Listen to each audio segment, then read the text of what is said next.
This episode on the Vom Seymour playlist is sponsored by Phytovite. Phytovite is a daily canine supplement, adding vitamins, organic trace minerals, probiotics, prebiotics, and digestive enzymes, all in easy-to-feed powders you can just mix into their meals. Learn more at drschoicesupplements.com. See more and get more with Phytovite. When you're ready to check out, use promo code VS. That's V for Vom, S for Seymour. That code does not apply to items already on sale. Train hard and hunt easy with dependable style and comfort. Drahtco makes gear for serious training, testing, and hunting that's built for versatile gun dogs and the handlers who expect the best every time they step outdoors. No fluff or shortcuts, just dependable gear that works as good as you and your dogs.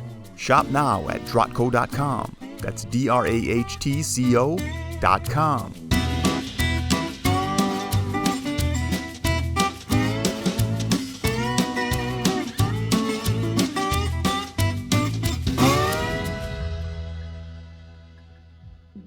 When you've got the gear in your cart, you're ready to check out, use promo code VS, D-R-A-H-T, V for Vom, S for Seymour. Don't guess how to train your dog. At Vom Seymour Kennel, the membership gives you expert training videos, weekly style tips, and simple checklists so you know what you need to do next to get real progress. You'll also get community support, and you can choose plans that include monthly coaching from Joe. Start building the dog you've been imagining by signing up at VomSeymourKennel.com.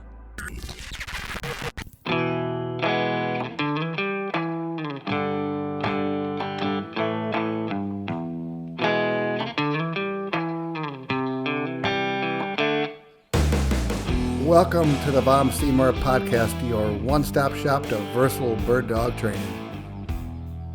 In this episode, we have legendary Rick Smith and my friend Craig Steinbach. Rick's dad and family have been training dogs and horses over 100 years. Rick won the National All-Age Championship in 1976 and 1978 with his Brittany's, along with many U.S. Open championships. In 2013, Rick was inducted into the American Brittany Club Hall of Fame. He followed that honor the next year with an induction into the Brittany Field Trial Hall of Fame. My other guest, Craig Steinbach, a.k.a. Steiny, from Flying Gun Kennel in Thorpe, Wisconsin.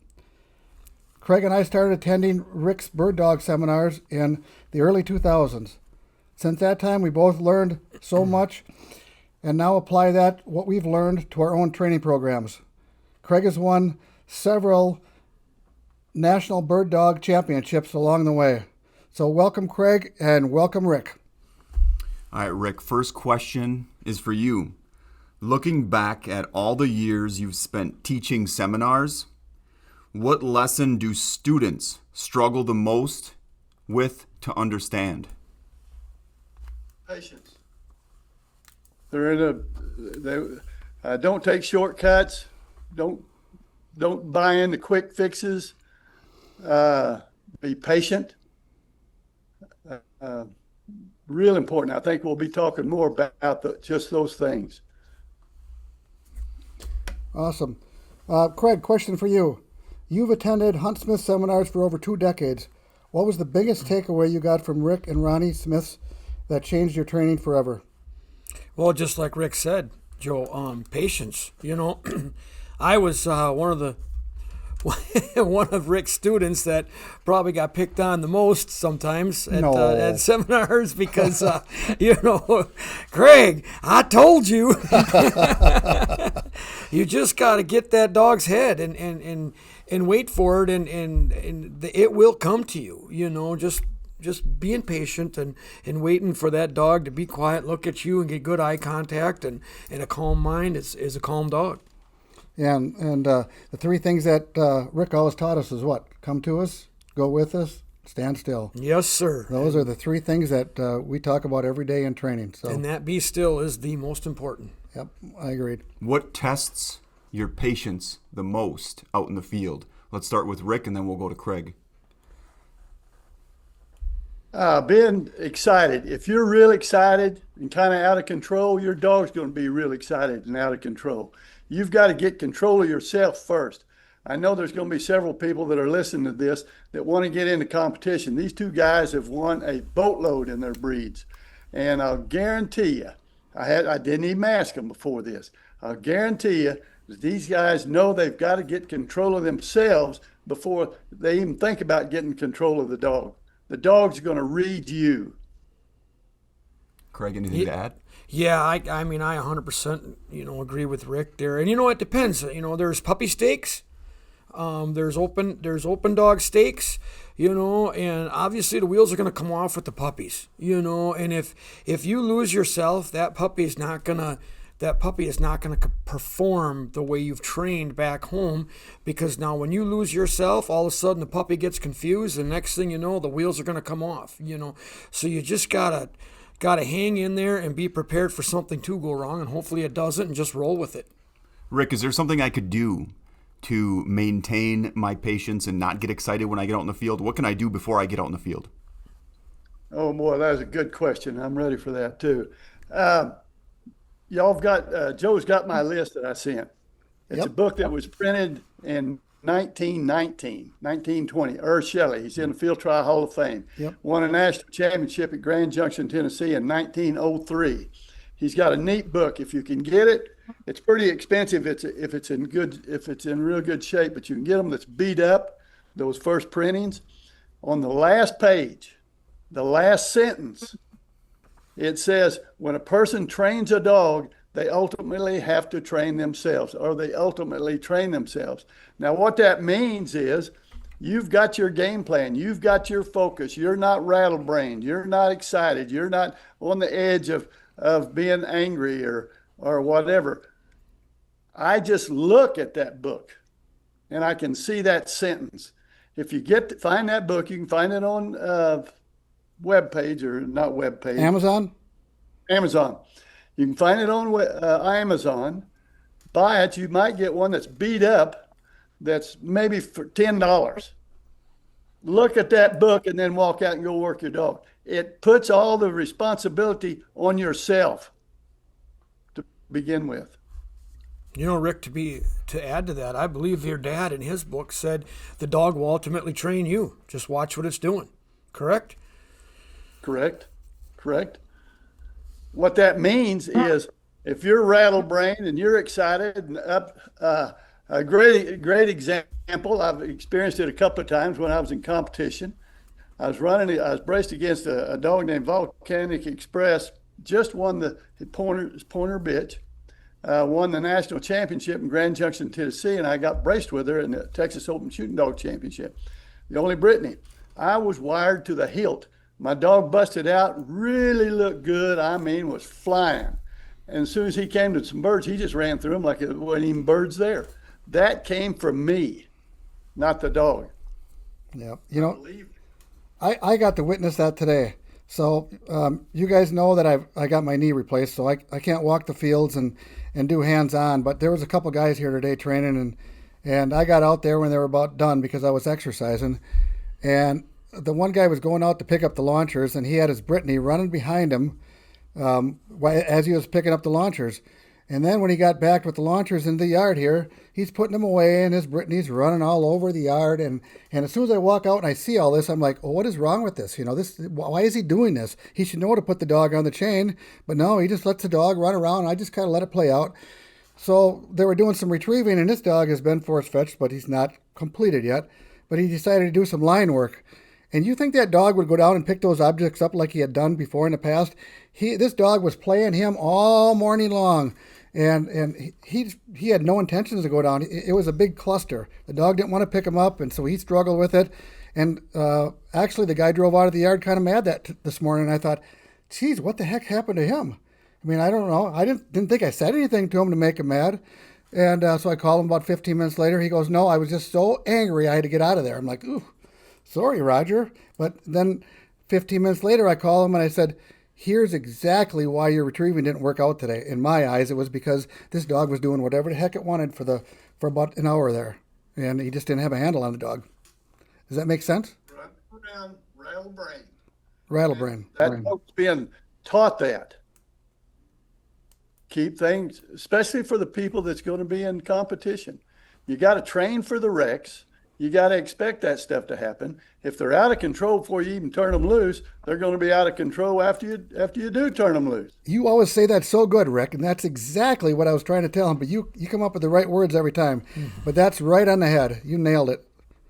So, okay, Rick, what's the biggest difference between a dog trainer who becomes truly successful and the one who never quite gets there? The one who wants to be but just never really gets there. He doesn't want to deal with his own stuff. That's what I'm saying. That about Ur Shelley.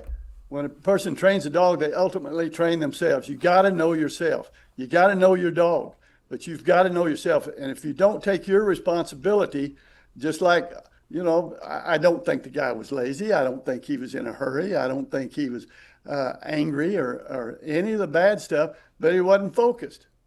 It depends. Now, if you really want to get the most out of your dog, whether you're in competition or just in the hunting field with your friends, and you want your dog to look the best he can look, you've got to do your job. Now, one thing I want to really stress here, guys, because I was raised in this. I was cleaning kennels and changing water buckets and stuff like that in grade school. And I was told to pay attention to the dogs, how they're feeling, how their droppings are. If they're real loose, something's wrong.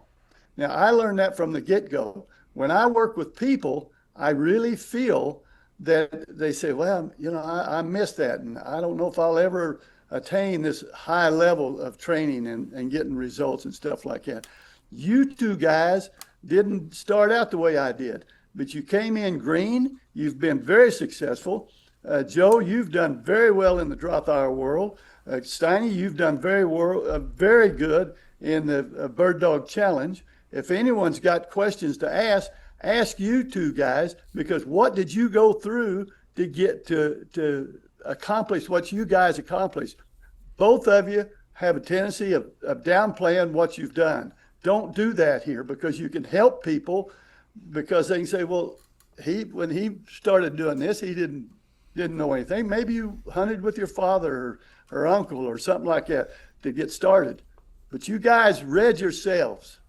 You two guys have way more to offer in this talk than I do, because people will relate to you better to you two guys than they will me, because they say, well, he learned how to read dogs when he was in grade school. Yeah, I did. Didn't even know what I was doing. Actually, I was kind of mad because I was having to do it.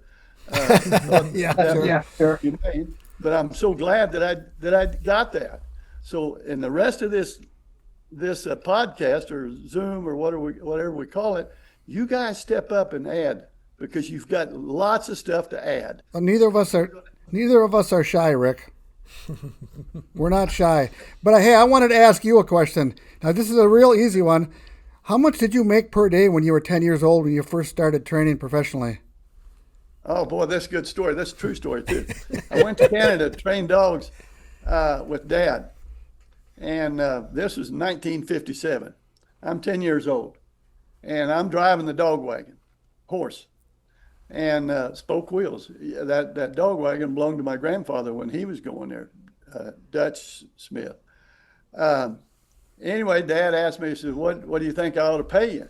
And I said, I don't know. And he says, I can give you $1 a day, or I can give you 2 bits a day. And I think, 2 is more than 1. So I said, I'll take the 2 bits. That's what I made. That was a week, 2 bits a week. What did you do with those? What did you do with those 2 bits a week? I don't think I ever got paid. Oh boy, you sound like Brett Favre now, or it sounds like him always making a bet but never paying his guys he bet with. And what is a bit? Am I the only one who doesn't know what a bit is? A quarter. Yeah, so 50 cents. Do you want 50 cents or do you want $1? Well, he wants 2 bits because there's more to it. Oh, 2 bits is a quarter. Oh, 2 bits is a quarter. Yeah. Oh, okay. Where did that term ever come from? Because I've heard it a bunch of times. You're not worth 2 bits. Yeah, that's right. You're not worth 2 bits. Interesting. All right, Craig. Go ahead. Craig, as a professional trainer, how has your training program evolved from when you first started to now? Well, I tell you what, the first thing that's involved, obviously, is the electronics that we're using. The products that come out and the innovations in, whether it's Sport Dog or Tritronics or Garmin, things have evolved and let us get the dog to understand lower stimulations at different times and when they need. I think when I first started training, you had to change the plug in a Tritronics, from 1 through 5, so you didn't have a chance to even adjust it. So that's live time. Yeah. Yep. Exactly. So that's one thing that's very much changed since I started training. Yeah. Okay. Anything to add to that, Rick? I mean, I'm sure you can think of 1,000 things. Yeah, there really is a lot you could put to that question. Well, I tell you what, and you guys don't fight me on this.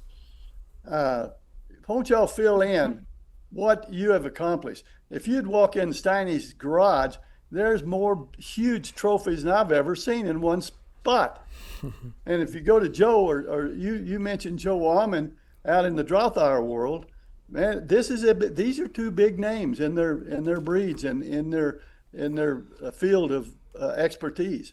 And I don't want y'all to back away from that, because you guys have got a lot to offer. So do it. Well, I've been fortunate enough to win the Armbruster a couple times. That's the big German test that the Drahthaars put on, and dogs come from all over the country, and some come from overseas and whatever. In some Armbrusters there's 30, some Armbrusters there's 50 dogs. So it's never like there's 200 dogs like the Hegewald over in Germany. But I've been fortunate enough to win it a couple times and gotten 2nd, 3rd, 5th, 7th, 9th. I don't know. I've gotten quite a few different places, probably a dozen top 10s. But I've always told you, Rick, I'm not a horn blower. We just enjoy helping people, and that's kind of what it's all about over here at the kennel. Just helping people and try to get them from point A to point B. And today was an example. I had a guy here that helped him train his first dog, and now he's on his second one about 4 years later. No, 6 years later. And the way he's training now compared to the way he trained 6 years ago when we first got that dog, I mean, the guy's making progress. His dog is singing. He's listening. It was just a joy to watch him. I don't have to say a lot to him, but when I see certain things, I can kind of help him along to get him to the next step, which is good for him. And he doesn't have to go through some of the stuff I did by failing 3 Armbrusters before I did good. And I've failed 3 along the way, so, and that's another thing I want to talk about. When you fall down, you just got to get back up again. And that to me has always been a big thing. If you don't do good, you come back again the next year or the following year, and you learn from that, and you try to improve. And so that's kind of what I've done. Craig? Those are the best lessons. The one you get out there and trip, stumble, and fall. Instead of getting mad and jumping in your car and going home, learn from it, because they stay with you. Yep, that's right. Yeah, a lot of people just want to blame, it was the scorekeeper or it was the judge that didn't like my dog or whatever it was. But you just got to load back up the next year and get ready for that Nationals. And it don't just start that day. It starts months ahead. And I always tell everybody, when I'm headed to a big event, the event starts when I'm loading them dogs. Joe, I'm sure you're the same way. When I load them dogs, when we travel, well, while we're there for a week, the routine stays the same. If you keep your same routine, the dog keeps their same routine, their mind is going to be better at the end, and you will, and it will pay dividends at the end. Yeah, I like to, I don't know if this is the right word, but I liken it to the guy that got off the airplane's got to go to that office up in the sky high rise, and he's got his briefcase with him, and he's going to work. For me, when I get out of my truck, I got my briefcase in my hand.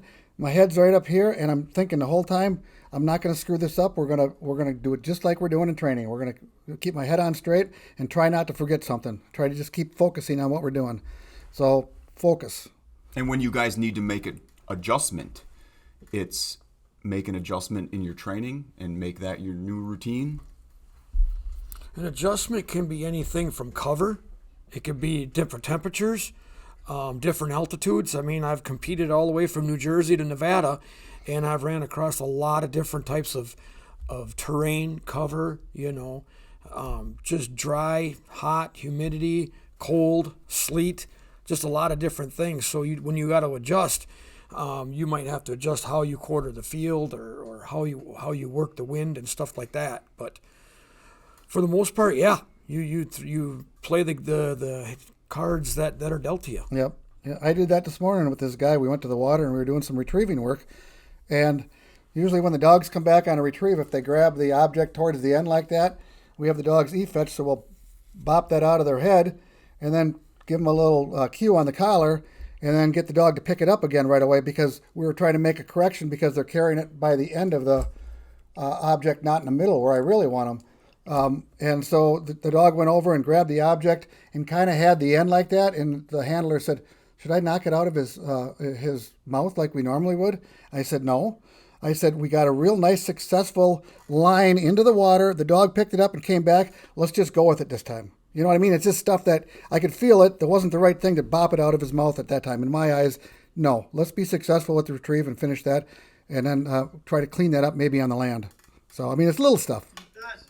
You guys probably were talking back and forth, I think, and I hope, the same tone you're using right now. Is that correct? Exactly right. Yeah. Yeah, we're just having a conversation. Yep, without a doubt. And Joe, would that time be a good time to replace that in the dog's mouth, nice and easily on the dog? No, I wanted the dog to sit and then to be able to present the object to him. And I always make him sit there for 10 seconds and not just take it out right away, because I want dogs to get used to them holding that object, that duck, that rabbit, whatever it happens to be, for a short period of time, maybe 5, 10, 15 seconds. And I do that because now if they get a chance to drop it, you can make the correction. And obviously at the event or the test, we're going to tell the dog out within a second. But when we're training, I want to get in that dog's head to think that maybe they could have to have that in their mouth for 10, 15, 20 seconds. And that way at the test, it's a piece of cake because it's only going to be a second. And here it is. Give it to me. In that situation you explained earlier where the what was in the dog's mouth was off to the side a bit, yep. Would that be a good time to put it right in the dog's mouth? No, in my eyes, I just wanted to be successful with the retrieve in that instance, because the dog was struggling in the water, and we got the dog to go take a nice line, go over and grab it and pick it up and come back. So I wanted to just be successful at that part of it.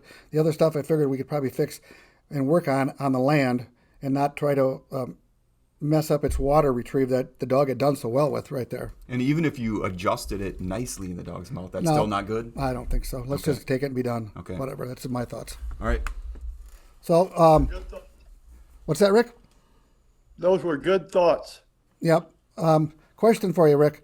I'm just saying, I'd like to hear what Steiny's mind's running 90 miles an hour. Where was your experience? Where'd you that you were thinking about on that retrieve?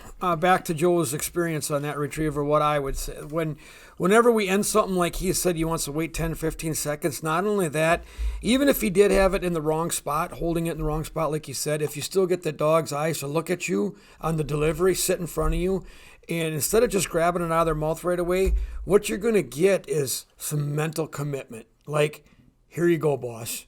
Put me in, coach. I always like that, no matter what the workout is. You know, the retrieve was great. Everything was great.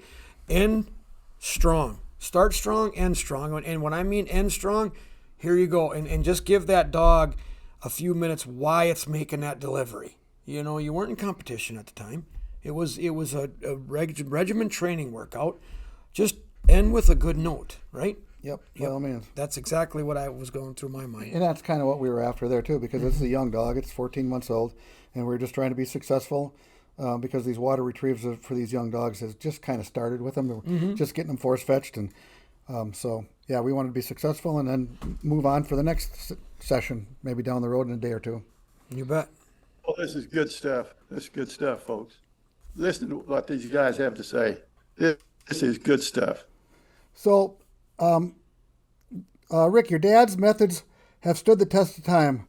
Why do you think the foundation work remains so effective today? Why do you think that the Huntsmith system is still a go-to system for people? Because if they have faith in it and they believe in it, it works. Now, what that means is, let's say we want to, everyone comes and my dog's busting birds. He's a hunter. He's a field trialer. Doesn't matter what he's doing, but he's busting birds. Everyone goes immediately out to put them on birds, teach them how to stand still. First of all, they don't even know how to stand still. Like y'all mentioned, there's only 3 things we're working on: be still, come to you, go with you. This be still. If we teach them how to just be still, it's easier to teach them how to be steady, because they know what still looks like or feels like or what's expected. You get them out of the kennel, open the gate, they stand still. You feed them, you hold the pan, they stand still or sit still. The retrievers, you want them sitting. I've been working out here. It's kind of neat. In Montana, I've worked with some cow dogs. It's the same stuff. They got to be still when it's time to not pressure the cattle too much, or sheep, or whatever. So if you, in every workout, every day, you change their water, you give them feed, you check their ears, you do whatever, they need to be still. What happens, most people, this is kind of propaganda out there, and in reality it doesn't work. I don't feel. Maybe I'm wrong, and if I'm wrong, I'm okay. But every time I go up to touch a dog, I expect him to be still, so that if we're out there, because I'm thinking down the line, he's on point, he's backing another dog, he's standing still on the breakaway. This is whether it's field trialing or hunting or whatever, they know how to be still.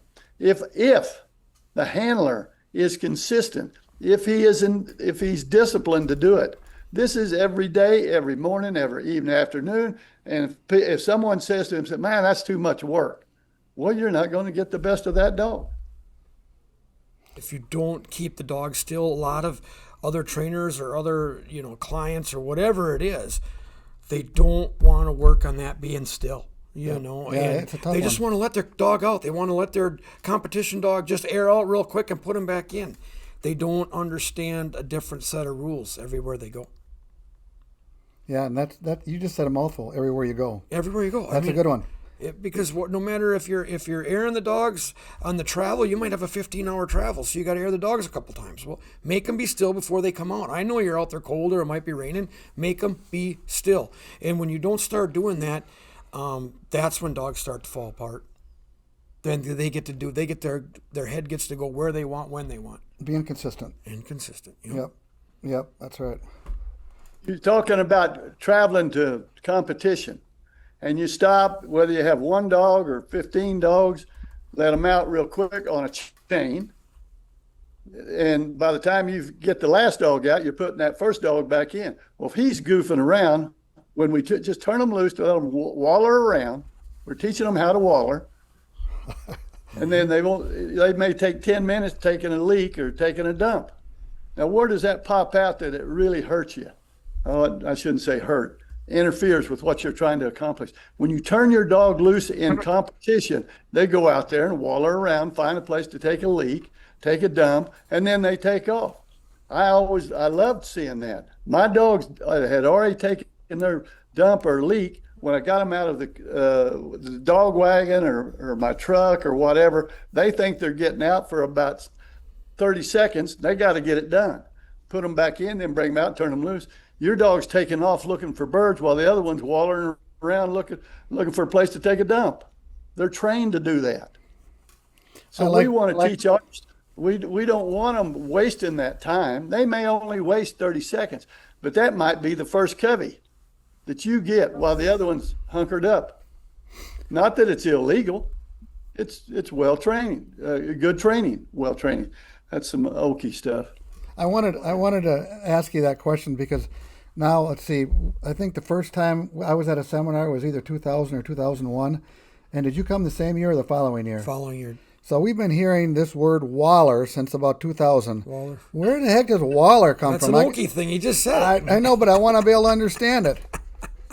Is that? Have you ever heard of got into a buffalo waller? Yep, mud hole.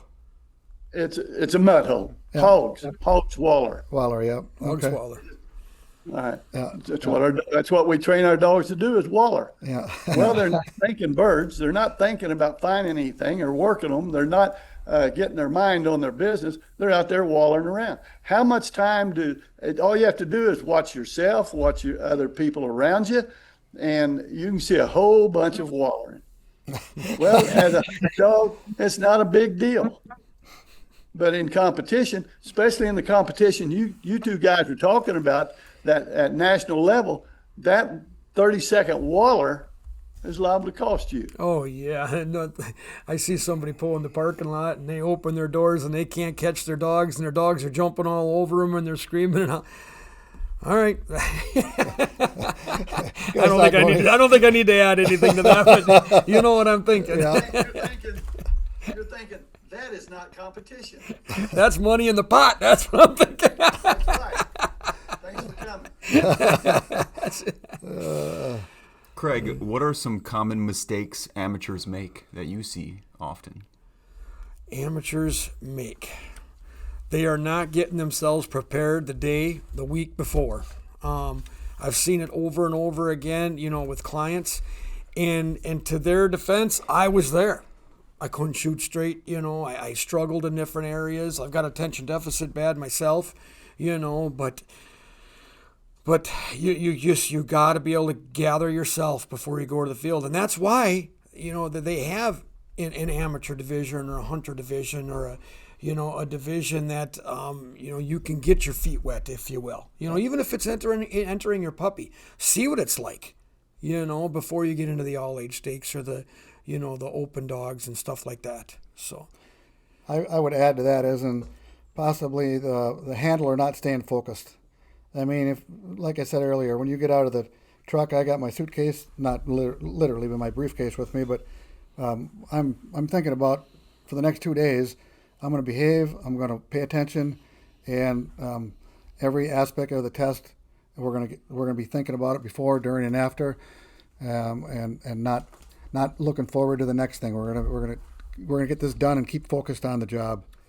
Rick, if you were starting over again with your first bird dog tomorrow, what would you do differently? We've been talking about it. No, I can still hear Dad. I can still hear Dad right now, and this was 50 years ago. I didn't want to take time to teach the dog how to lead. And finally, one day he says, would you just teach them to lead? No, I wanted to work birds. How many times do you see everybody want to work birds? Birds, birds, birds, birds, birds, birds, birds, birds. That is so much fun. But what's the problem? The bird is not the problem. It's the handler's excited, the handler's out of control, which makes the dog excited, which makes the dog out of control. He doesn't know what to do because he's watching the leader of the pack. Teach your dog how to lead. Now, what does lead even look like? They're walking with you, not dragging you around. That dog, lots of times I'd grab them by the collar and I'd go to lead them, and they're pulling so hard they're walking on their hind feet. How often do you see that? Like every time you go to hunt, or yeah, you sure do. And that dog he's not paying attention. Can we talk about that for a second? I'm sorry? Can we talk about that for a second? Because I'd like to add something to that. Groundwork.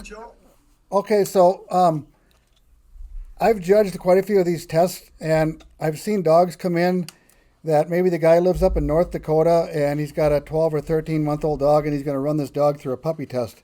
And in North Dakota, they might have got 3 feet of snow. He can't work birds. He can't do drags. He can't find a rabbit. They're all froze up. He can't do any of that stuff. So what is he doing? He's in the garage teaching that dog to heel. Heel, heel, heel, sit. Heel, heel, sit. Heel, sit. And then he comes to the test, and the dog will go from here, 30 yards out and wouldn't go any further because he's taught this dog so much heel. And I try to teach that to some of my people. There's a fine line between too much and not enough because you got to be able to mix it up a little bit. You can't just do heel, heel, heel, sit, even if there is 5 feet of snow. I'd like you to comment on that, Rick. Well, that's a good observation. I'm telling you guys, and I'm okay with the questions and everything, but you guys got a lot to offer. People, listen to what these two guys are talking about and what they're saying. let's say he did 5 minutes of heel or standing or whatever, they've got to have 5 minutes of running also. Keep it even. Yep. Bingo. I get it. It is 30 below and the wind's blowing and the trials or the hunts in a couple of days down in whatever. You got to keep it equal. Or if you overdo it, it looks like it's overdone. Yep. It's like, how many times have we tightened up a nut on a bolt and I wanted to get it real tight until we broke the bolt or the tool? Done it. I want to just get a little bit better. I can remember when I was working construction and I would be covering these windows with aluminum and I'd bend them and I'd make everything perfect, but it wasn't just exactly perfect. And I'm like, oh, I can just take a little bit more off the bottom. And then maybe you took off too much or something got bent and you're like, I should have just left it alone. Only because I'm fussy. I wanted it to look perfect, you know, not 95%. I wanted 100% fussy, you know. And you know, there's nothing wrong with wanting 100%, but you got to know the consequences of that also. That's knowing yourself. It's just like what you said. You know, I want to be so perfect. I usually mess up the window or do whatever. It's just, I need to lighten up. That's understanding yourself. Read yourself. You'll be able to read your dog easier if you can read yourself. Now, what that means is you got to admit the flaws. 100%. Yeah, go ahead. Well, you do. When you make a mistake, you got to put it in the back of your mind and say, I'm not going to do that wrong again. You know, and I'll be the first to admit it took a few of my own dogs that I went through before I really started seeing the success and realizing that you just can't push these dogs too hard. They don't understand you can't get a Domino's pizza in 20 minutes. You know what I mean? It takes days. It takes what it takes. It takes as long as it takes. They don't know that you can just push something through because they will not get the full effect from it. You might get the results you want, or you might be satisfied, but the dog is not going to understand. You know, this might be a good spot to add this. And so I think it was the last seminar we went to. No, maybe 2 seminars ago. It was 2 because last year, Rick, your last seminar was at Steiny's, right? Nope, was that Jeff? Stony Brook. Oh, was that Jeff's? Okay. Maybe that was where it was at. But I remember the words that you came off your lips, and I've been training for a long time, but every time you go to one of these seminars, you learn something. But the words that came off your lips was, don't dodge the distractions. And I'm here to tell you, I've used that 1,000 times in my mind, and I made a plaque and put it up on the wall so everybody that comes training here can read that. Don't dodge the distractions. So in other words, if you got an opportunity to do some training in front of 20 or 30 people, or you got something you can do that was different and there's a lot of distractions, do it. Don't worry about it if you fail. Just take the challenge and don't dodge the distraction. What do you think, Greg? That's perfect. You know, I've used the owners for distractions. When they come to pick up their dog or visit their dog or whatever it is, I tell them straight up, you might not get a chance to even pet your dog this time because you are going to be the distraction. The only bigger distraction there is in the people, the owners of the dogs, is the bird. And I tell you what, they can say my dog is wool broke and blah, blah, blah, blah, blah, and you throw a pigeon in front of the dog and off goes the dog and they can scream all they want. But the people are the distraction, and then the bird is ultimately the distraction. Don't dodge them. And when you guys are out in the field, you can't dodge them. So if you're training and you dodge them when you're on the field, that's a problem, right? That's right. Another dog running into your competition field, another gun going off, or whatever it might be. Heck, I've seen hawks fly through the competition fields. Dog can't just go chasing another bird. Yeah. And so what I would add to that is, in some of our competitions, the dog has to be steady to point. And maybe the next one they have to be steady to flush. And maybe the next one is steady to shot. So from my perspective, if they got to be steady just to point the bird, I want them steady to flush. And if they got to be steady to flush, I'm going to have them steady to shot. And if they got to be steady to shot, I'm going to have them steady to shot and fall. I always like to get the dogs one step further than they actually need to be for the competition, or maybe 2 steps further if the opportunity is there to train for that. So that way, competition day, the dog falls back into line, and it's probably going to be right where it needed to be anyways. So, I mean, I abide by that rule. I always liked when I was running. if dog went on point and the other dog failed to back and run through, busted the bird and chased off, if your dog chased off with the other dog and the bird, that's on you. They should be trained steady. So instead of getting mad at the other handler, say, I'll train for the wrecks. You get a better trained dog. Yep. You're ready for those situations. There's going to be wrecks. That goes along with the territory. Yep. Quit making excuses. Every time I heard someone complaining with excuses, they kept, once you start making excuses, you'll have to make excuses for the rest of your life. Yep. Yes, sir. One of the things that I try to tell the guys that come out here training, you know, we might have a 3 or 4 bird set out here in the field, and everybody wants to get that point, just like you were talking about, Rick. And I tell them, do yourself a favor and bring the dog in on the wrong side of the wind, or have that dog run as close as you can to that launcher and pop it in their face. Oh, why do we want to do that? Because I want to see him point. You're going to make that dog steadier because you're working on stop to flush now, and they're going to be a lot more cautious around the bird. Bingo. Thoughts on that? No, I agree. You know, stop the flush. You get a dog starting to stop the flush, they're thinking birds. That's right. They're thinking birds, not just running to run. Yep. Talk about rolling stop. Teaching them on the rolling stop. No, the rolling stop, I mean, you know, that's a pretty wide open question. I mean, we got to get them to learn to be still, like you said, and understand a point of contact on their flank. And to understand a point of contact on their flank is a series of days, a series of repetitions, understanding what that stimulation means. And I tell you what, there's a lot of I'll just call it propaganda out there, I feel, Rick, and you can back me on this, of shortcuts of what your dad taught you and what you taught us, or what Ronnie teaches, or Ronnie Sr. Coming to a rolling stop, the dog has really got to understand what stimulation means on the flank, okay? Not look beat up, low stim, and just when they're out there in the field, come to a rolling stop, and when they do stop, they're looking to you. They're looking to the handler. That, to me, is a good rolling stop. Tail up or tail wagging, head up, wondering, what is it? What do you want me to do? You want me to go another direction? Okay, boss. Okay, coach. Where are we going? To me, that's a good rolling stop. Not a dog that, because you screamed whoa, it looks like a wet dish rag, you know, standing there in the field. You know, I'd like to add something about that, because for about the last 5 years, I've actually started using the word whoa, and people ask me when to overlay that word, and I kind of have my own idea. But for 15 years, I never even said the word whoa. We're just using stim to stop the dog.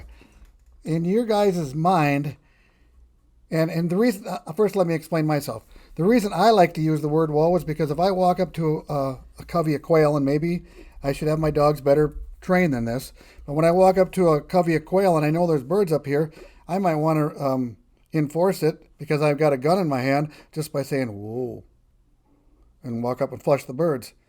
And they understand it now because I've actually overlaid the stim with the word now.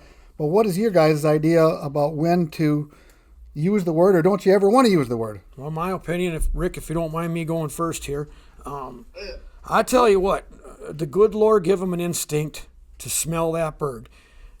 When they have that scent in their nose, they are 100% focused on where that scent is coming from and what that bird is going to do, whether it's going to fly or stay there. They are 100% focused on that bird. The last thing we want to do is start bringing our voice into it, because as soon as you bring your voice into it, now that takes their brain or their mind off of that bird for just 1 second. And that's just my opinion. Not that we can't start using the word whoa, because there's sometimes when we need to whoa a dog on a back because they can't even see the dog, the lead dog that's on point, correct? You know, or you do want to reinforce it. But what happens, Joe, is us as trainers, what everybody wants to do is start whoaing their dog right away. They want to right away do it. So I try to really step back from the word whoa and let the dog stay focused on the bird, focused on their job, and not bring the human element into the flush of the bird. You know, does that make sense, Rick, to you? Yeah, both of you are right, so don't worry about that. All right, we're not going to arm wrestle over it or nothing like that. Just make sure you swap arms so you don't have one big arm.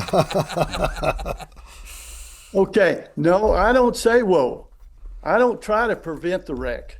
I train for the wreck. And if I walk up there and let them, if they want to rear back and bust out there, let them bust out there, and then we can correct them. Now, when we're talking about using that e-collar in training, 99% of the time we're hopefully on level 1.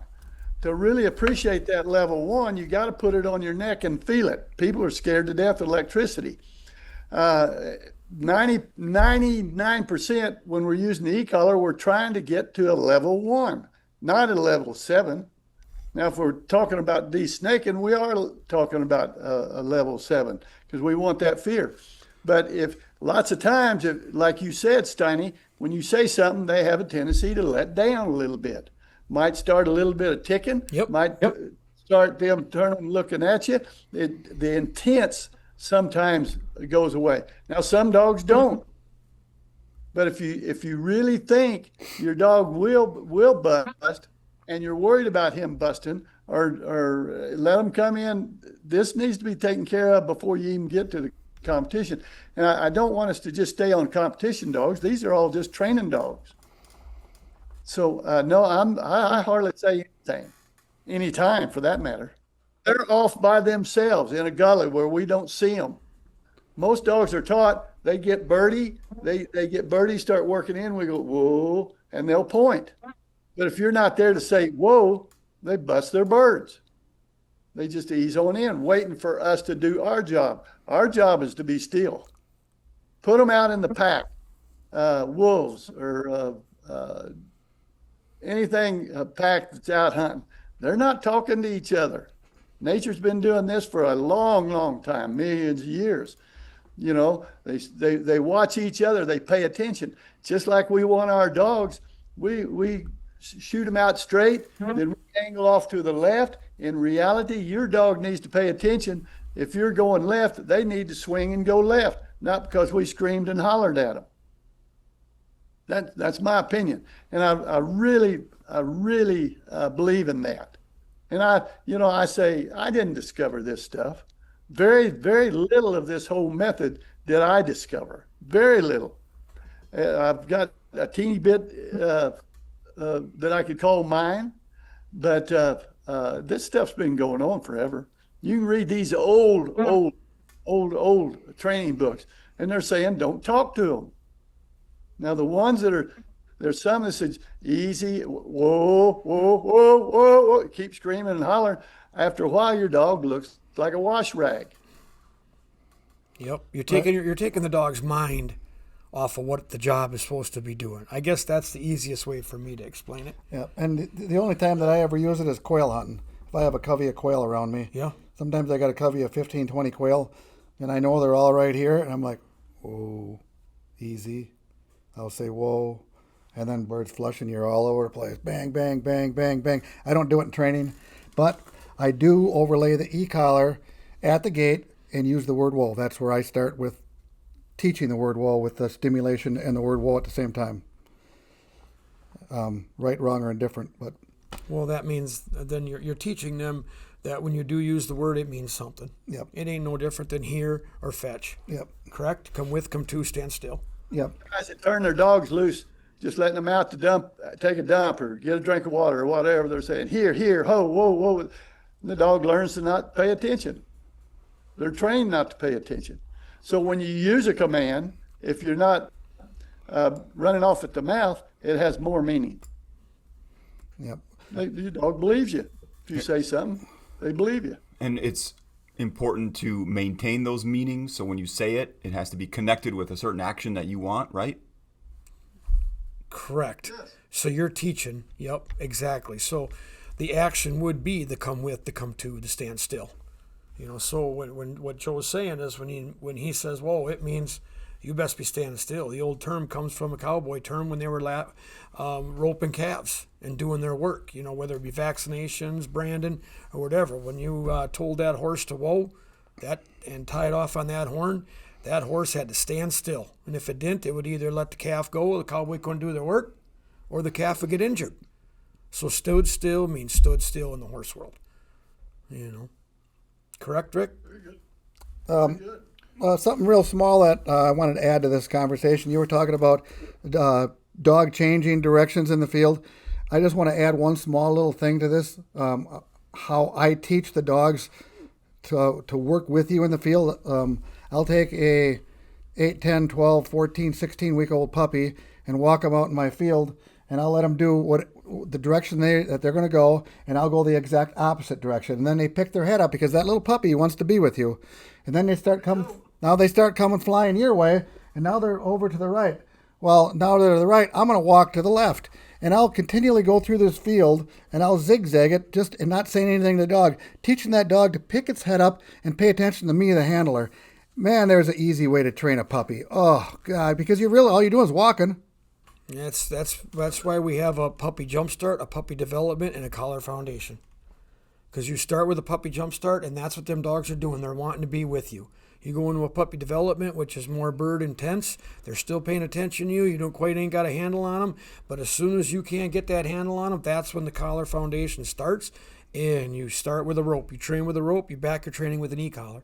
And you offer all those things at your kennel? That's what we do. Well, yes, sir. That's awesome. I think people need to hear that because people should start bringing you their dogs. And I know you're probably pretty well packed, but you can always take more, right? Well, we can, but I mean, I've gotten to the point now where, I kind of I'm a little more specific of who I take, when I take, because, when I get a year-old dog and it's running off, and we're talking dogs, high-end Brittany's, short hairs, setters, pointers.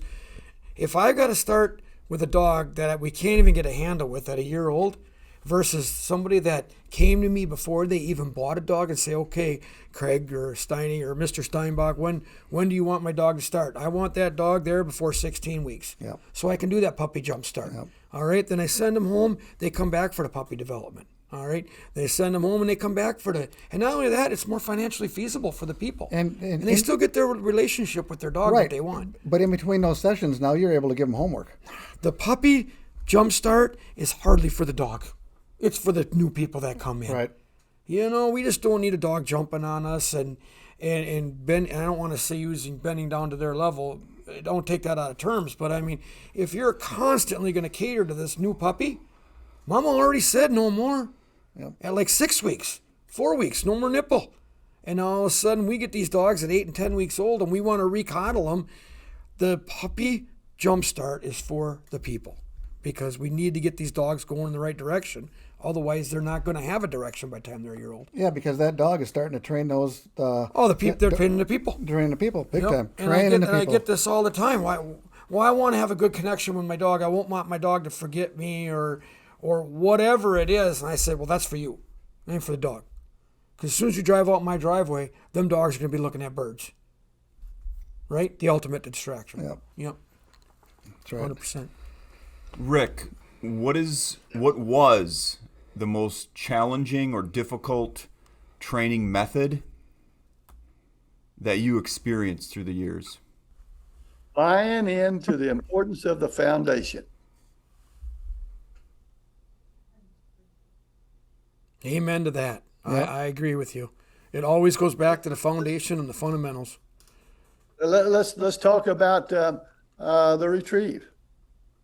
Well, one of the main things of that is the dog comes to you. Well, what's so important about that? Well, he's not going to retrieve if he won't come to you. So if we teach that dog to come to us when we just stop or say here or come or whatever word you want to use, perfect that so that when the dog picks up a bird and you say here or whatever word you're using, he only knows one way. If we teach him to come in on the left, teach him to come on the right, teach him to come up to the front, teach him to circle us, you're running into headaches because the dog's got to make a decision. Make the decision before you even get out there to get the retrieve. Now, as far as back to those specific words, the hardest training was the train retrieve for me. And I know why. It's one of the most important things that we can do is the train retrieve. There was a guy named Clyde Morton. if we have a Babe Ruth of dog training, it's Clyde Morton. He won more national championships, third again more than anybody, and he's been dead since 1962 or 1 or something like that. And running there at Grand Junction. They are not even expected to retrieve, but they taught every one of those dogs, they were all pointers, to retrieve. And you said, well, why'd they teach them to retrieve? And when they're not even going to be asked to retrieve in the trial. Because you get a better trained dog. It's very, very, this is one little step, here's another little step, here's another little step, going through the foundation. You don't get just a favorite dog, you get a dog that's paying attention and is willing. Repetition. So now the reason I personally didn't like doing the trained retrieve, and I know why. Ronnie taught me this. Because I was talking to him after I quit running dogs, training dogs. It's been several years ago. And I said, man, that's some of the easiest money out there is teaching train retrieve. And he says, I don't like it. And they said, well, why? Because it's in one spot. I'm not a one spot guy. I know myself. I want to have them, whether I'm on horseback, whether I'm out in the field, the pastures. I like the movement. Usually someone that likes the movement is not one that is good about doing very distinct little steps. That was hard for me. I had to work on that myself. Could I do it? Sure. It's easy enough to do if I'm disciplined. Taking those little bitty steps and expecting and hoping for resistance, because then we can work them through that resistance. Or I don't want to, or I don't have to, or I'm bored. People lots of times will stay on the train retrieve table too long. You'll get more done on the train retrieve table in a matter of 5 minutes and then get away from them, put them back on the chain, and jumping them up there numerous times, they get into the routine. Give us that, what your feeling on that is, Joe. Well, I was just thinking about that, and doing the train retrieve, 3 to 5 minutes sessions, 2 or 3 times a day. Try to keep them short. Try to be successful. But one of the things that I see people making the mistakes is they're afraid to move forward to the next step, and then they're afraid to move to the next step. So a person should never be afraid to move to the next step. And if you fall down and the dog has problems, just back up a little bit. And so I'm helping some guys, I'm tutoring some people right now with the force fetch, and their timing is off, and they're struggling with the timing, and they're struggling not getting mad. And the handlers that get mad are having a hard time getting their dogs to move to the next step because they're just getting like irritated and agitated. So the one thing that I've decided probably about a dozen years ago was to try to make fun of it. If the dog doesn't want to do it and the dog knows what it's supposed to do, but it still says no, I kind of laugh it off in my mind. I said, you really don't want to do that, do you, puppy? And you kind of laugh a little bit, and I pull him down with the tow hitch and make him do it. So instead of getting mad, I try to make a game out of it for myself so I don't get mad. You see what I'm saying? That's a great idea. Yep. Oh, there's some good words. Yeah, because otherwise, I used to get mad and the dentist would say, what's going on with your teeth, Joe? Well, I was doing force fetch, and you're grinding them things, and you're like, ugh. So it's either I wear a mouth guard or I decided I had to, get a different attitude when I did the train retrieve with some of the dogs that were being, not wanting to do it like I thought they should. Some of the best stuff you can do with and for a dog is the train retrieve. Well, and for me, that starts at 6 weeks old. If we're going to go there, hold my hand. I want him to hold my hand. And we're going to go holding for a second, just not having him waller around like you always say, and then go to 5 to 10 to 15 to 20 seconds. And then once the little dogs get their adult teeth at somewhere around 4 months, we're going to start holding easy objects. We're just holding them. No pressure, just hold. And so the force fetch starts at 6 weeks old. And it makes the whole process... Help people, both of you, if you don't mind, the youngest one you've ever even had on the table, working with just your hand in their mouth, and you need gloves because those baby teeth are pretty sharp. Well, the whole litter before they even go home. Yep. I mean, 6 weeks, 5, 6 weeks, 8 weeks old. Probably have them in there right away at the 3 weeks. In all honesty, just young puppies putting your fingers in their mouth, 3-4 weeks. So we know even at 3 weeks or at least 6 weeks, they're capable of doing it. If nothing else, if you can get a dog on the table, standing still, understanding when you apply a little bit of pressure and they put it in their mouth, that dog's mind is so willing to work for you. It is no different than getting them on a teeter-totter or getting on the obstacle course. When that dog really starts to look for you, look at you, on that train retrieve, when they understand to just hold something in their mouth, and you never get any farther than that. Like for us, as far as the pointers in the cover dog championships, I mean, we'll never ask our dogs to retrieve in a cover dog championship, never. But if they understand something like that, they are so willing to work for you or with you with everything else you ask them to do. Yep, just one more thing. Yep. Good. Good. Craig, what's one training concept that took you years to fully understand? One training concept that really, well, we've covered a lot of it already. The patience to be still. We've had these conversations with Ronnie and we've had these conversations with Rick. And what's more important, the chain gang or the wool post? But one concept that really took me a long time to understand is the importance of the chain. And I see a lot of other competitors. I just see it all the time where dogs are on a chain, but I don't want to belittle somebody else, but it's not just to stake out a dog or just to air a dog. I mean, the chain is a very, very valuable tool, and that is one thing that I went to the Rhinelander seminar, and then we went to multiple places with different seminars, and it always went back to let's go get the dogs off the chain, right, Joe? And that is the biggest concept for me is get the dog off the chain, get him to stand still, get him some eye contact, and when you go to drop that chain, they're not just leaving. They're waiting for you to cue them to do something. You just said something that made me want to jump in there quick. Eye contact. And so this is a thing on your retrieves that somebody told me 25 years ago, and I was like, I took it to heart ever since. When you have sunglasses on, I'm flipping my sunglasses up. Eye contact. Absolutely. Chain gang, the retrieve. Your glasses are up if you got an important retrieve coming back, so you can see that dog's eyes and that dog can see your eyes. I mean business. Wool post, yes. Yep. So flip your glasses up. Yep. Rick, thoughts on that? You guys got so much to offer. It's incredible. I hope everyone really understands what's happening here in this conversation, because I know both of you work with people, a lot of people. I know you both really enjoy helping people. And when they go have success, whether it's just hunting or trialing or just having a well-mannered pet, you guys, all of us, we get to enjoy that also. And it's just pretty cool. The question that you asked Steiny before about, how'd that go again?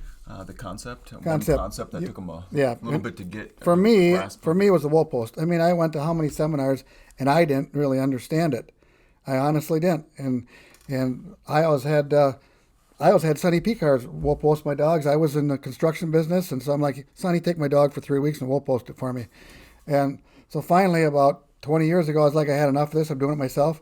And now I think I understand it so good, the ins and outs of it, that I can explain it to people so well that there's no way they can leave my kennel without understanding it, because I've got so many different small little steps to the wool post that I teach them. And I won't only say it to them one time while we're wool posting. I'll tell that handler the same thing 8 times, and he'll look at me and he'll go like, why are you saying it so many times? I'm like, because I want you to understand how important this is. So I'll say it a whole number of times before you understand it. And I do that because I didn't understand it at first. And I want to make sure you understand it because I know I understand it. You want to learn something, teach it. Yep. And that's the truth. And I tell you what, Joe, maybe you can help me out here, but there is a lot of concepts of dog training out there that want to use a little bit of it and skip it and skip steps. It's not that easy. All right, everything you want to say, oh, it's really easy, you just do this. It's really not, because you're getting a lot of thought process out of an animal. And it's not only the wool post, it's the in between the posts that are important too. And that's what we're trying to teach the people. And, and I'm going to start putting on one day just a wool post clinic. And I'm going to do a couple different ones, because there's so much that I can teach, or that I want to show the people the importance of it. And especially the folks that maybe had the wrong concept at the wrong time, or didn't quite understand it. Because you're right, you can go to 6 seminars and pick up 6 different things, and you still don't have it down. It takes not just years, but a lot of dogs to really go through, in different breeds and different ages of dogs and that's how you learn it so well. I think when we first started going, there was so much thrown at us that we were like, holy cow, how do we keep it all straight, And so I just finally decided, 20 years ago, I had to get this thing figured out, and I love doing it. I mean, I really do. I mean, there's some dogs that need it more than others, but when you get those wild ones, holy cow, Rick, I've seen you in action at the seminars how many different times. We're like, hang on. After a couple of minutes, you were wore out. Well, that goes back to, and what we've learned from Rick and Ronnie and Uncle Delmar, and it's the fact that we are getting these dogs going at a younger age, so we don't have that anymore. Does that make sense? Yeah. There's things that we can start. Like I said, we developed the puppy jump start to get them dogs to understand the concept and get the people, so that when it does come to the more advanced learning, if you will, them dogs are learning quicker and easier, much easier than what we learned 20 years ago, because there was so much thrown at us right away. I'm with you. Well, it's the imprint. You take that, we was talking about those 6-week-old puppies. We're just teaching them to let us have our hand in their mouth, and they don't fight it. They're learning how to stand still, or sit still if you want them to finish on a set with the retrieve. So they learn at that younger age? Sure they can. Are they really mature enough to go full guns all the way through it? No. But they're learning from the head start. If they're out in the wild, if they're not learning lots of things real quick, they usually don't end up living. And that's nature taking care of that. They learn how to pay attention. When mama takes off someplace, all the pups go with her. They're learning to go with. Mm-hmm. She stops, and they jump on her, and she's had enough. She may bump them off. You want to watch someone that does some correction. Those mamas sometimes, when they wean them, if they're going to have a hard time getting through some correction, that's usually at 6 weeks. Because when mother says, "You guys are not eating here anymore," that's got to be probably a real hard time for them. But that's been going on for years and years, and millions of years. But it's repetitive. It's our game plan. It's our believing in it. Their mamas have been doing a lot of this stuff before we ever got there, millions of years ago. A spoiled dog does not help them at all any time in their life. It hinders them. That's the dog that pulls into your yard and is probably in the back seat or maybe the front seat and running all over the truck. That's the dog, and it's like, oh boy, here we go. There was no foundation laid. I try to get these guys when they get their puppies and try to set them straight right off the bat, but it doesn't always work. But I got a question for both you guys. What are some trends in modern bird dog training that concern you? Trends in modern day bird dogging. Yep. What is some of the stuff you see that's like, oh God, it's really coming to this? Well, all you have to do, especially kind of like what we're doing right now, is I can do this in 3 sessions. Boy, shy away from that stuff because you're moving too fast. You're demanding too much. It's a quick fix, shortcuts. Stay away from that stuff. Does it work? Sure. We can teach them to be still or not run off. They learn to be fearful of it. We don't want them to be fearful of it. We're just teaching them a lifestyle. And y'all know for certain, or at just about any seminar, there comes a time when some dogs have got to be corrected. Let's talk about the e-collar. We use the e-collar 99% of the time on level 1, or we're trying to get to level 1. It might be we got to get to a level 3 so that we can go to level 2 so that we can get to a level 1. Had a question at Pheasant Fest. It's been several years ago. The only time we ever got it, before or since. And they have the trainers that spoke on stage get up on the stage at the end of the day, and people can ask questions. And the guy out, doesn't matter who it was, he says, "How often do you use a level 7? I'm not talking about snake breaking. Okay, we can talk about that later if we want to. But we all came up with the same answer. Get about 6 dog trainers, and they say, yeah, that's right. That's kind of hard. But the answer from all of us came 45 seconds in a lifetime. 45 seconds in a lifetime. All right, let's break it down to easy numbers. Say a 10-year-old dog. That's 4.5 seconds a year. That's hardly nothing. When you need to, when they understand what they're supposed to do, go with you, come to you, be still, don't chase birds or whatever. You know, once they know what they're supposed to do and they keep doing it, we need to jump it up so that they feel, we're all pretty much alike. Mother says, don't touch that hot stove. Well, as soon as we heard that, we want to go touch it. Well, if we walk over and touch it and it hurts, I mean, almost take your fingerprints, you don't touch it again. So you don't have to use it. It's all that you're exactly right. Back to the question, Rick. So we could teach him with the e-collar. The modern day was a question. The modern day, yep. This treat training. I don't think positive reinforcement's the right way to say it. What am I looking for? But you're constantly getting the dog to do it for something else, right? Versus them just doing it for you.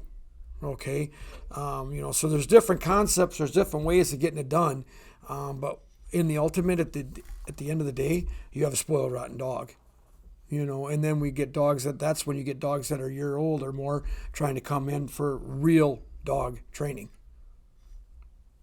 Couple of things. First of all, the treats, if you had them analyzed, a lot of stuff in those treats that a dog doesn't need to have. Plus, we want that dog to do it because they want to, but they really need to do it because they know they're supposed to. Let's say, well, they have to. Well, if they're out in the wild, if a dog or coyote, wolf, or any kind of pack animal, if they bolt off and go on their own, that pack leader goes out there and grabs them by the back of the neck and shakes them around. If that dog continues to do it, then the pack leader goes out there and grabs them by the throat and shakes them around and may leave him lay there. That's why they learn faster out in the wild, because the pack leader means it. See, we don't technically mean it. That doesn't mean I'm going to go out there and choke them down. In fact, I've never choked one down.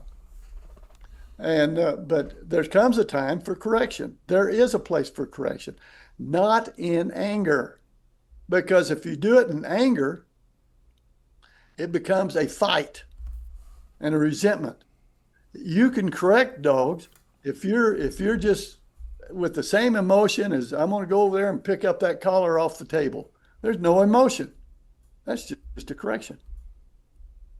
Do they all need it? Well, let's go with, my dogs, I run horseback. You guys, they get over two ditches away in the brush and they're by themselves. You're not there to say that easy whoa or be there to intimidate. They do it because they're supposed to do it. Yes, sir. I'm with you. Craig, when a client drops off a young dog, what are the first things you're evaluating before you start training that dog? I'm evaluating the owner. When someone drives in and they get out of their truck and they drop their tailgate and the dog is in a dog crate or even the back seat, and I come out there with my rope, because we do it on every first-time consultation. If that owner makes their dog wait to get out of that box, it starts at the tailgate. You know, whether it's the pet promoter, like I said, we're going somewhere here already. I already know. You know, the owner that comes in, the dog flies over top of the driver or the passenger as soon as they open up the door and is out running around and they can't catch it. 9 times out of 10, that dog's overweight. All right, we've already got a lot to work on before we even get to any kind of bird dog stuff. You know, so how structured are the owners? So I really evaluate the people that are bringing it in. You know, I mean, just some people have more structure in their lives. You know, if they bring kids with them and they open up the van door and the kids are running into my pigeon loft and over on the swing set before mom and dad tells them, well, there's a good idea their dog's out of control too, you know. Oh, that reminds me of our conversation in Wapaka when it was raining cats and dogs that day, about talking about training dogs and comparing that to training kids. I mean, I don't want to say training kids, but raising kids. Teaching. And I remember that conversation. Mentoring. And there must have been a dozen of us sitting around that table that day, and it was raining. We weren't going to fight the rain that day because it was raining so hard. But I just remember where we were sitting and the conversation, and it clicked in my head, thinking training kids is a lot like training dogs. Yep. I mean, Tom and Lenise. Yep. We're sitting on that big kitchen table. Emotional intelligence, discipline, and emotional intelligence and discipline. Yep, emotional discipline. So, you know, the exercise pen is a big deal for me. When I put dogs into the exercise pen and they all get along, if they learn to get along right away, there's a good chance that dog will fit into the pack. And if it's going to fit into the pack, it will take the structure, it will take the rules, it will take it will follow the leadership that I'm trying to provide for the dog. You know, emotional intelligence. Very, very well said. Yep. So I'm going to ask both of you guys this question. What's the hardest dog you've ever trained, and what did that dog teach you? I'm talking about breeds. Whether it's breeds or a particular breed, or, do you have something that stands out and you're like, oh my God? Rick, you got to answer. Bad rat. Bad rat. He was a pointer. I'm not going to talk about his bloodlines. At one time, very good bloodlines, and still is. But they got to mixing in other blood because he was getting too tight with them, and developed flagging. And it was a major deal, and they worked it out. Every time you go to fix one trait, something else. It's like carrying a bunch of marbles. There's one marble going to fall out at some place sometime. Okay, this dog in South Texas, when I was guiding hunts down there, and there's more stickers down there, you can't believe how many stickers. I never booted him because he was so tough. I needed his feet to be sore so that I could handle him. He was a bird finding machine. He didn't think of nothing but birds. And hot. There's lots of days down there. The average temperature is 75, right? January and February, stickers and thorns, everything's biting you and sticking you and stuff like that. Someone said, well, did he produce? I said, no, because I wouldn't breed him because he had too many bad traits. But he had some great traits also, because he come out to work. Now, and it was a pointer. And it's not just pointers, it's all breeds. They're all going to have their quirks, like everybody has their little quirks. So we learn to work with them. Everybody, next time you get around Jeff Martin, ask him if he ever hunted behind Bad Rad, and listen to him. Listen to him talk, because he hunted with me in South Texas several times. This is several years ago. The real tough ones, I made a living off those real tough dogs, because that's what I really needed. Especially in that country, or even the dog that the Brittany that I won, guys, that 3-hour championship. He was just, when he was really had his head straight, he was just a little bit of a renegade, because if a skunk got up in front of him, he was going to kill it, or a porcupine or whatever, because he was really driven. So not that was bad, but it interfered with your competition, or you didn't want to drag your dog that got blowed by a skunk in your car. But, it happens. Yeah, but still, the training's the same. The training's the same. But the question was what breed, correct?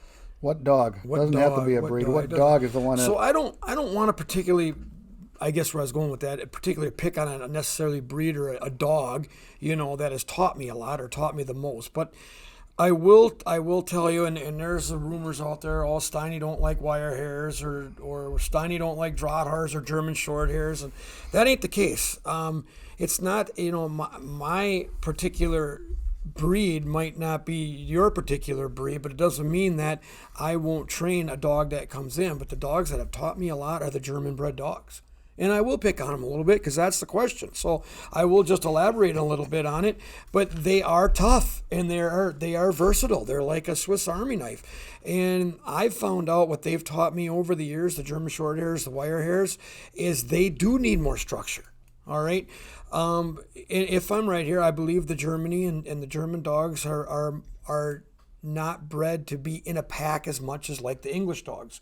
You look at some of the old pictures, or there's 8 and 10 English pointers and English setters running with horses and people and multiple scouts and running. In the German bred dogs, they are versatile. They are, and there's other German dogs, the German Shepherd and stuff that aren't even bird dogs. They're bred to be for the canine units, one and one only, right? So what I found out is in a professional kennel like myself, where I have 20 or 30 dogs in, I got a couple people working for me. There's people coming and going all the time. What's this over here? What's that over there? And to me, it seems like the German dogs have more of a tendency, I don't want to call it attention deficit, but wondering what's always going on with somewhere else, because they are more willing to step up. They are more willing to dominate. And what they have taught me is that I need to keep them more structured, to keep them learning at a better pace. And they will take that structure and they thrive off that structure. And I've learned to deal with that, and they've taught me of what I need to do to have more success out of the German bred dogs. And with the English pointers, like Rick said, the high-end Brittany's and setters, they all have their tendencies too, don't get me wrong, but you take a dog for what it's bred for and what their more tendencies are, whether it be running in a pack or upland birds versus fur. So there are different things that different breeds have taught me of how to approach them when they're younger. One of the things I was going to comment on what you had just said there was how important it is that these dogs, if these guys have problems with their dogs, these dogs need a job. When we were kids, we needed a job. I didn't like the job. Rick didn't like the job. You didn't like the job. When I was a kid, I had a job. If I didn't have a job, I was in the shed, and I remember getting my butt whacked one time. I was lighting paper on fire. What in the heck am I lighting paper on? I don't know. I was lighting paper on fire, and I got my rear end kicked when my dad got home. You wait till your dad gets home. These dogs need a job. They need a job. They need a job, and that's so important. And to me, it seems like and I could be wrong here, but the German dogs, they need to be worked like a good working horse. They need to really have something to do all the time. And I try to keep in control of my kennel 24/7. I mean, it's every hour of the day. If they're giving me their head in the morning, they're giving me their head at night when I put the collar on. So it's keeping structure as much as you can. If you could give one piece of advice to a bird dog first-time buyer, what would it be? When somebody calls me on something like that, what are you looking to hunt? Where are you looking to hunt? Do you have children? How much yard do you have? Do you live in town? Do you live out in the country?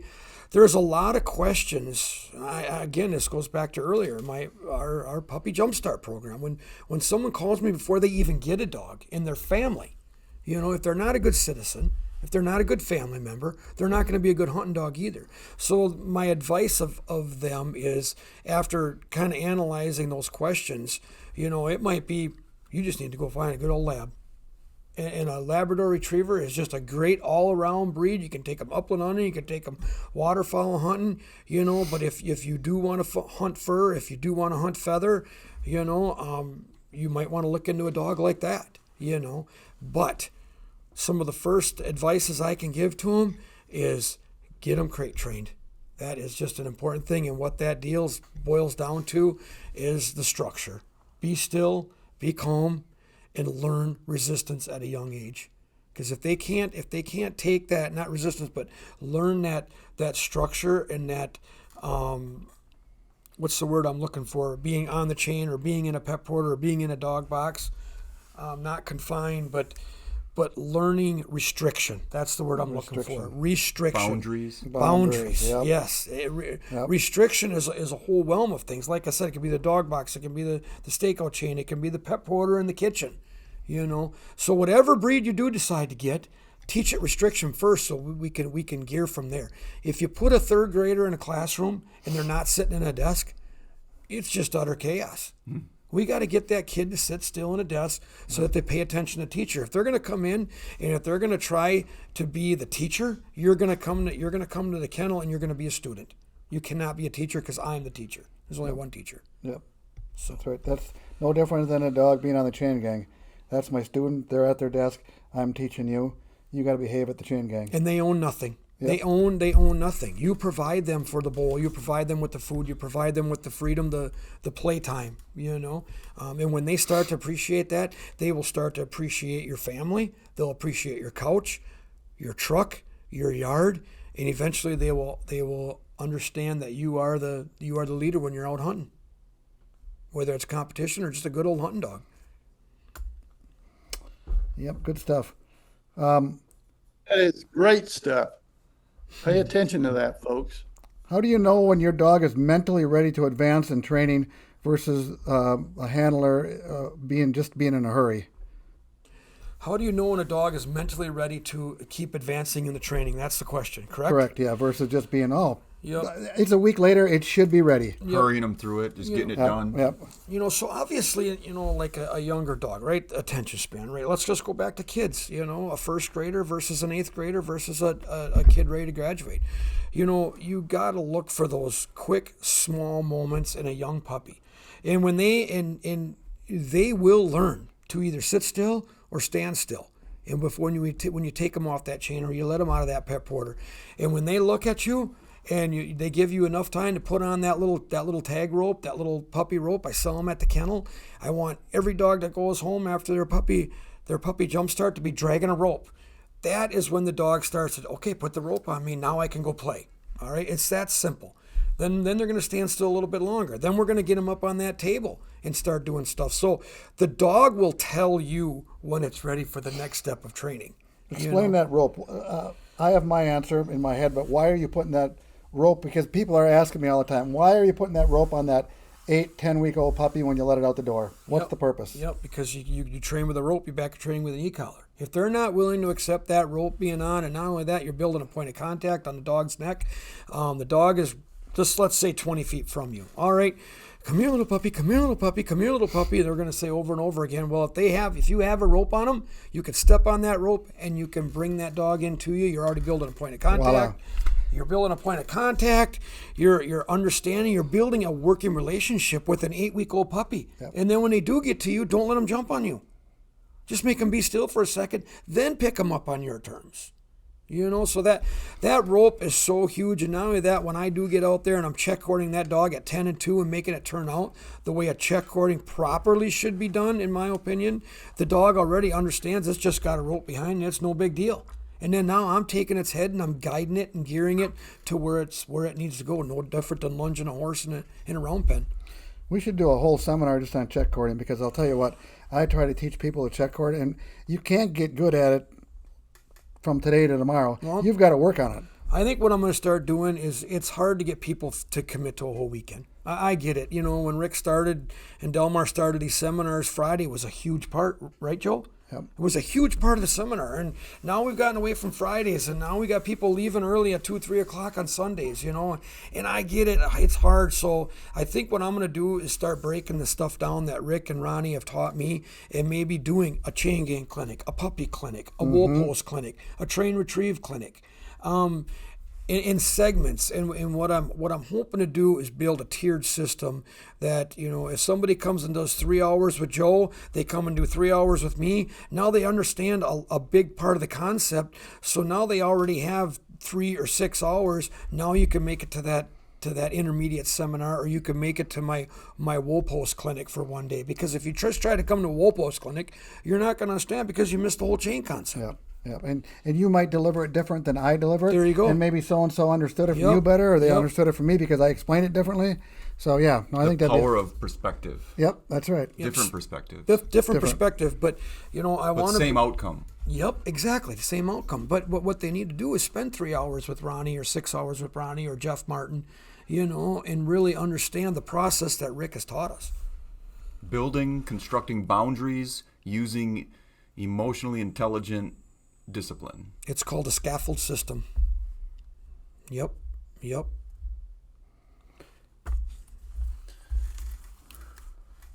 Man, that was good. Yeah. That was good. Hey, Rick, I'm almost in tears. Why? I'm just kidding. It was so good, I'm almost in tears. I like to have a little fun with this too. We're serious, but we're still trying to have a little fun. Yeah. It's fun teaching the people. It really is. There is nothing more rewarding. And I just had it happen last week. A lady come out to visit their dog, and she was in tears, and she's like, I feel like it's not even the same dog, but he still loves me. And when I encourage the whole family to come out, there's nothing I want to hold back. I'm not trying to hide nothing. When I can get mom and dad and a couple of the kids there, or the girlfriend and boyfriend, man, it's when everybody's on the same page of letting the dog to go out potty in the morning, when everybody's on the same page to get it started on the tailgate of the truck, again, they're a better citizen, a better hunting companion. Coming out of the crate or coming out of the kennel for their dog food. Yep, that's right. What's best? What's best for the dog? If they're well mannered, right now is probably the best time to ever in the history of dogs to be a dog, because they can go any place, and as long as they have manners. Now those same manners are the same manners we need when we go to shoot birds for them or to compete with them. Yep. What's best for the dog? To not be stressed out. Right, Rick? Whenever they think they're in charge, if they're in charge of the pack, they're going to be the most vulnerable, which added stress. No different if you're the lead herd horse. If you're the lead horse, you're the most stressed out because you're in charge of the rest of the herd. If they accept you as the pack leader, and they accept the fact that they can be quiet in their kennel, quiet in their pet porter in the kitchen, they are not stressed out. Not being stressed is being a healthy dog. That's what's best for the dog, to be healthy. Well, you've had a saying for years, I bet 15 years. When a dog has to step up and be the alpha, it's a lot of stress. Yep. And if we do our job correctly, we'll take that leadership role, and they have a lot calmer life. Rick, this kind of sums it up. Your cousin Ronnie said this. He said, if you treat your dog like a human, your dog will treat you like a dog. And that's so well said. I mean, that's pretty much hitting the nail on the head. It is. I mean, stop and think about that for a second. I was talking to this has been years ago also, and I try to do it every time I get a chance with some young adult. And I'm talking about, they might be 10 years old. They've come and had a little guy come, and his dog was just totally out of control. And he jumped, he jumped with both feet into this, and he had his dog being quiet, being still. He rose to the height of what he needed to do as a young adult. And I've said, a couple of things that'll really help you in life is every young adult I talk to, yes sir, no sir, yes ma'am, no ma'am, don't step in front of a lady, open doors, stuff like that. If that's all you ever do, you're going to be a lot better off. All right, let's take that and teach the dog not to jump on people. Let's teach the dog not to be bossy, or have them around when you're eating and they're not getting up in your plate and stuff like that.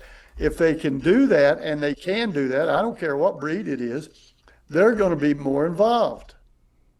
They are going to be a better settled, patiently waiting his turn, so that we can take that same behavior and work it over into bird work. Of all the seminars you taught, is there one student's success story that stands out to your memory? One person, Is there somebody that was really I hate to pick someone over someone else, because the people that kept coming back have been very successful. Whether it's just, I don't mean to downplay it, just hunting or competition or winning big in divisions and stuff like that.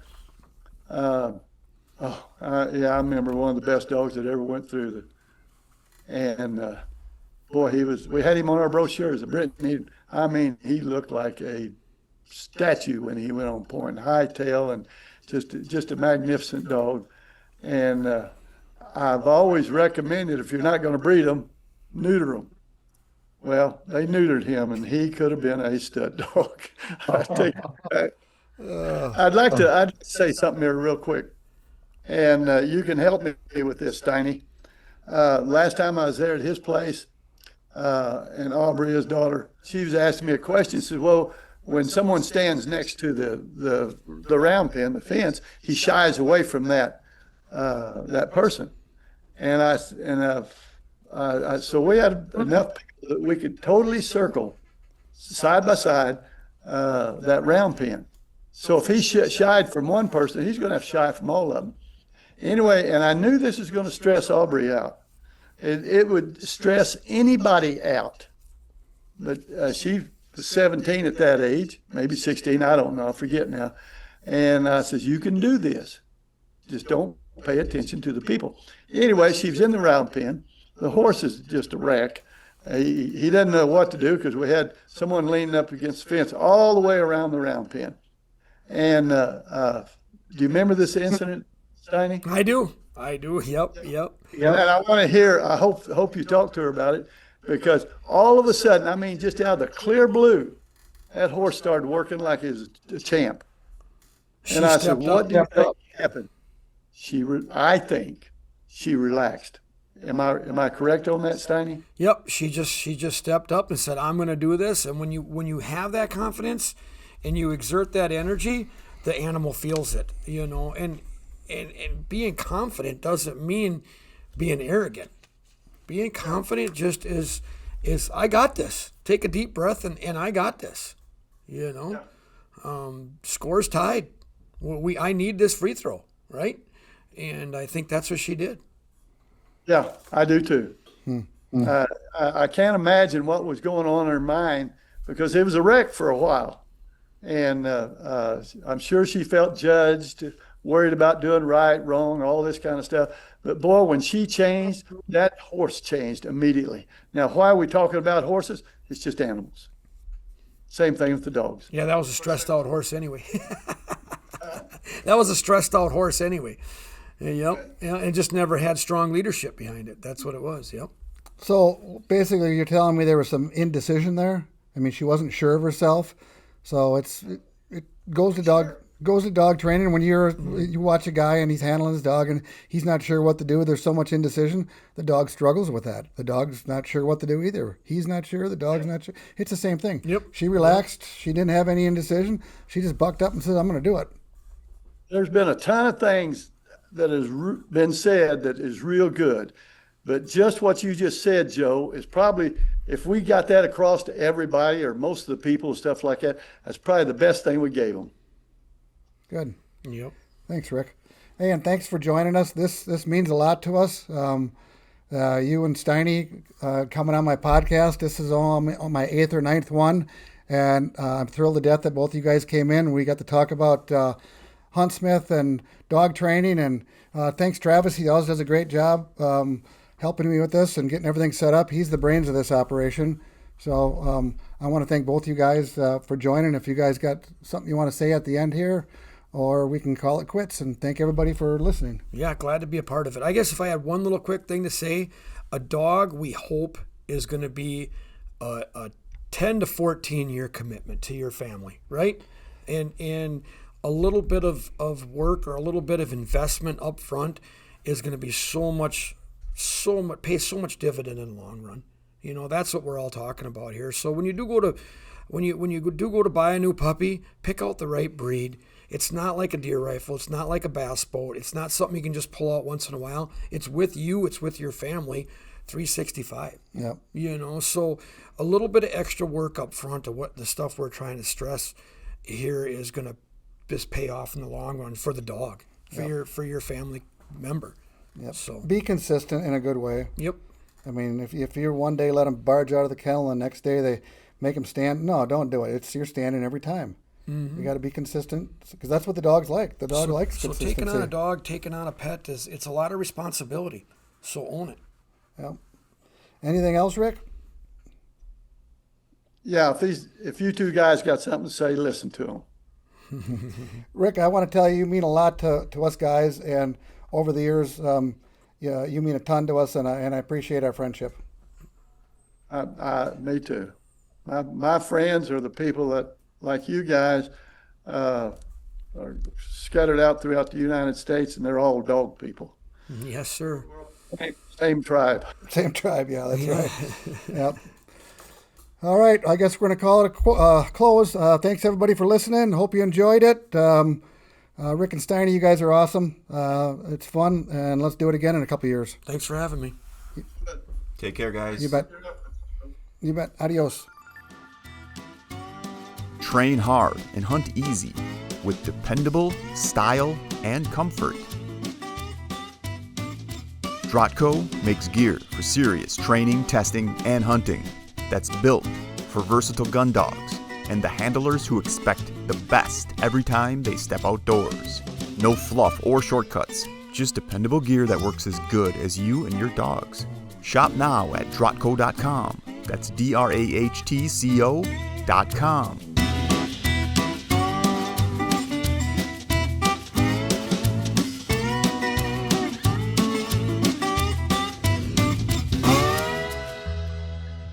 When you've got the gear in your cart, you're ready to check out, use promo code VS, DRAHT, V for Vom, S for Seymour.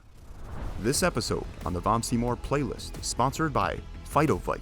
Phytovite is a daily canine supplement, adding vitamins, organic trace minerals, probiotics, prebiotics, and digestive enzymes, all in easy-to-feed powders you can just mix into their meals. Learn more at drschoicesupplements.com because your dog is more than a pet.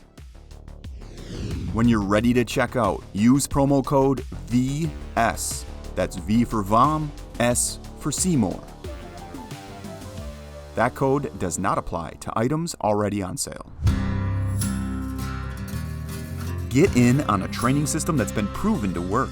With a Vom Seymour kennel membership, you get access to exclusive specialized training videos, easy to understand training tips, and trackable checklists, all so you know what to do, when to do it, and why it matters. You'll also get community support, and you can choose plans that include direct coaching from Joe by phone, text, or video. Get started on the path to building a dog you can trust in the field by visiting VomSeymourKennel.com. That's VomSeymourKennel.com today.